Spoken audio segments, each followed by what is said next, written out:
अस्सलाम वालेकुम to all of you. आज का इंग्लिश का जो लेक्चर है वो ईडियम के ऊपर है। बीएसयू के पेपर में एक क्वेश्चन जो कि आता है 10 नंबर का, वो है ईडियम के ऊपर। अब ईडियम का क्या मतलब है, क्योंकि ये इंटर लेवल में भी आप लोगों ने पहले समझा हुआ है इस चीज़ को, एक मरतबा फिर इसको डिस्कस करते हुए आगे बढ़ेंगे। Idiom basically है a word which have specific meaning, call it idiom.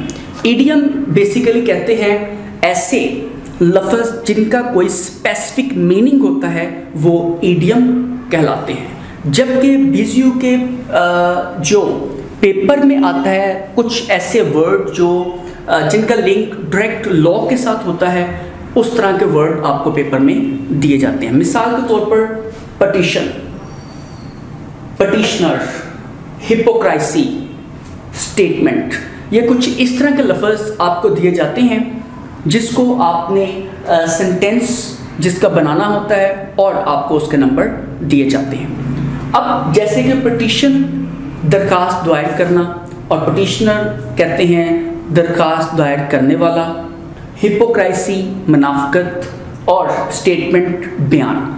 ये बेसिकली पेपर में आते हैं 7 से 8 वर्ड्स दिए जाते हैं और उनमें से 5 करने होते हैं, ठीक है, जो कि 2 नंबर का एक है और ये टोटल 10 नंबर का ये पोर्शन है।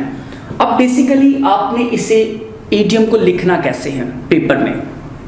जब एक वर्ड पेपर में आपको दिया जाता है 7 से 8 वर्ड्स, और उसमें से जो भी आप सिलेक्ट करते हैं करने के लिए, आप सबसे पहले उसकी उर्दू साथ लिखेंगे, ठीक है, उसके बाद आप उसका सेंटेंस बनाएंगे। उर्दू उसकी लिखना ज़रूरी नहीं है, हाँ, अगर आपको पता है उसकी, जैसे कि पटिशन की उर्दू क्या है, ठीक है, आप ब्रैकेट में उसका उर्दू में मीनिंग लिखें और आगे सेंटेंस बना दें। अगर आप उर्दू में उसका मीनिंग नहीं भी लिखना चाहते तो भी कोई इशू नहीं है, आप डायरेक्ट सेंटेंस बना सकते हैं, वो भी आपका ओके है। ओके, तो अभी बात यहाँ पे बेसिकली हो रही है कि ईडियम जो कि आते हैं 10 नंबर के, उसको कैसे आपने सॉल्व करना। मैं यहाँ पे एक दफ़ा फिर से आपको एक्सप्लेन कर दूँ कि ईडियम जो कि लॉ की फील्ड में आपको आएंगे, वो बेसिकली स्पेसिफिक मीनिंग कहलाते हैं, ठीक है। ऐसे वर्ड जिनका एक स्पेसिफिक मीनिंग होता है वही ईडियम कहलाते हैं।